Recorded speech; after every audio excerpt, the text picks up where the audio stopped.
Então, aqui acho que é sempre importante também a gente colocar. Então, a gente tem um atestado espelho. O que as pessoas entendem por atestado espelho? É aquele documento que ele já existiu um dia, oficialmente, estava tudo certo, estava tudo assinado, estava tudo certinho. Só que, às vezes, a pessoa pega esse documento e ela começa a reproduzir, editando, alterando um ou mais dados desse documento, se utilizando então de um profissional que existe, ativo, que emitiu um documento no passado, mas ela adultera esse documento e vai transformando.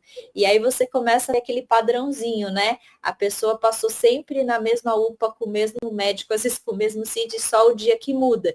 E aí você vai começando a perceber que aquilo pode ser um atestado espelho, né? Então a gente já teve pessoas, às vezes, que usou 14, né? A gente foi ver no passado ali, antes da closqueatoase, tinha 14 documentos já, às vezes, que foi derivado de um único atendimento. Claro, é uma irregularidade, é uma fraude, mas é uma coisa bastante comum. Então, não é um atestado, por exemplo, que a pessoa vai lá, compra, né, e que ele já nasceu falso a primeira vez. Não, às vezes ele tem uma versão inicial ali, digamos assim, se a gente pode dizer isso, né, que a pessoa foi realmente no médico e, enfim, teve tudo isso.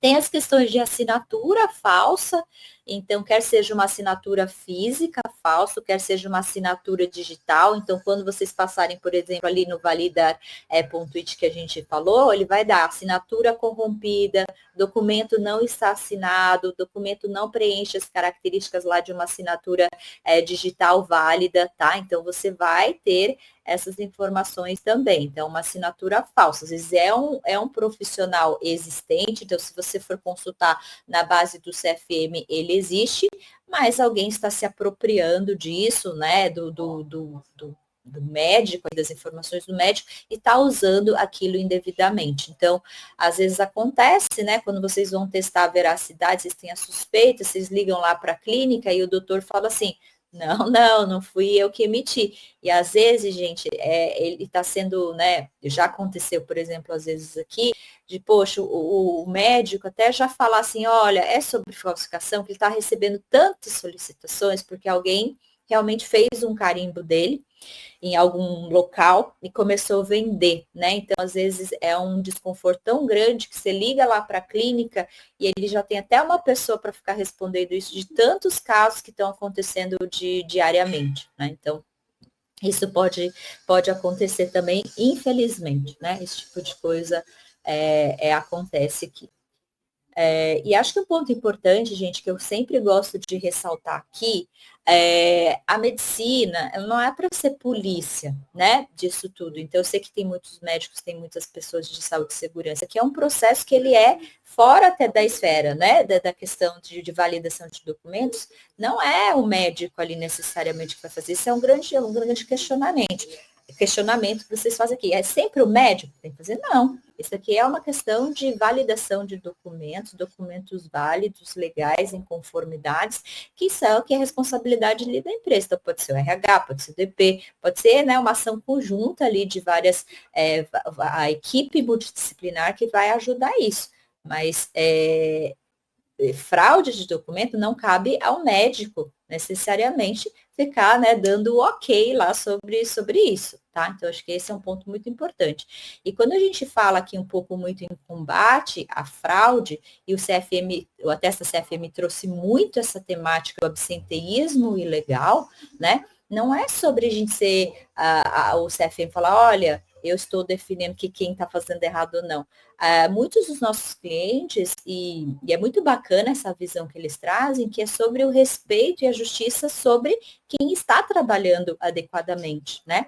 Então, ninguém fica fazendo isso para buscar atestado fraude, para falsidade, né? Isso tem muito a ver com o clima organizacional ali da empresa. Acho que todos nós já, espero que não, mas eu já vivenciei isso, trabalhei já às vezes em uma empresa que você via nitidamente que tinha um colega que estava colocando um documento falso, só que ninguém contrata uma outra pessoa para trabalhar com você, né? Você assume, muitas vezes o grupo assume ali a ausência daquele e acaba ficando com um pouquinho mais de trabalho. E isso gera um descontentamento muito grande, porque o funcionário entende que não é obrigação dele combater o colega que está fraudando, é obrigação da empresa olhar para isso e garantir um ambiente ali saudável. Então, a gente tem visto bastante, até que a gente teve um encontro só sobre clima organizacional, tal é o efeito, né, desse comportamento perante ao grupo ali que está trabalhando. Então, eu sei que é um assunto às vezes delicado, mas é super importante sempre a gente lembrar o que a gente está buscando,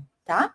Então, só relembrando tudo isso também para vocês. Rasura, né? Então a gente vai ter tanto as rasuras em documentos digitais, quanto as rasuras nos documentos físicos. A rasura no documento físico, vocês já estão mais acostumados, né? Você já tem ali, às vezes, um caso, uma caneta, a pessoa que cola alguma coisa. Gente, tem gente que cola um papel em cima e tira a foto bem longe, para a gente achar que não vai ser possível, enfim, usa aquelas canetas. Gente, tudo que é possível. Edita ali no editor de imagens, tem tudo. Eu acho que documento digital, as rasuras são um pouco mais difíceis do que às vezes no documento físico, né? Então, por isso que a gente passa aqui, por exemplo, na Closecare, a gente tem os times que são treinados nos documentos digitais para pegar realmente mais esses casos, tá? Então, as rasuras também, uma grande quantidade ali de documentos. E outra coisa que a gente fala muito são alguns documentos que eles facilitam, entre aspas, uma confusão, porque a gente não consegue validar tantas informações. Às vezes, quem está recebendo só recebe o documento na hora e não vai conseguir passar por tudo, gente, porque o gestor, às vezes, que está olhando o documento, ele está fazendo 20 mil coisas no dia a dia dele, ele não vai conseguir acessar todas as informações, lembrar de tudo para passar e para verificar. Então, por exemplo, os documentos de acompanhamento, tá? Então, os documentos de acompanhamento de menor, de gestante, de pais idosos, enfim, a gente tem vários aqui que a empresa pode receber. Às vezes, ele vem de formatos diferentes. Vamos lá para quem que vai lembrar. Depois coloquem aí no chat para mim. Então, vai ter acompanhou o menor, acompanhou a filha Amanda, o progenitor acompanhou tal, ou fulano, a filha foi acompanhada pela mãe. Dizer, você não tem informação do pai, você não tem informação da mãe, você não tem os nomes completos. Então, são documentos muito heterogêneos, certo? E aí é muito comum as pessoas usarem esse documento para outros familiares, ou cadastrar, por exemplo, pegar uma declaração no nome do filho e depois pegar um atestado no seu nome, né? E depois adulterar e colocar dois documentos que foi da mesma consulta. Então, aqui os cenários são os mais diversos possíveis. E por que isso acontece? Justamente por conta disso. Não existe uma padronização do que deve conter ali dentro do documento.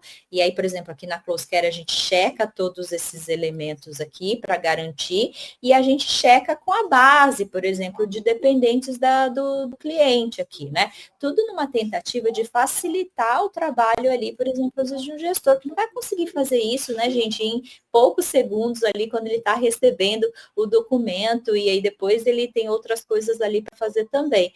Então, esse é o tipo de documento que ele requer um pouco mais de trabalho ali para fazer a completa validação.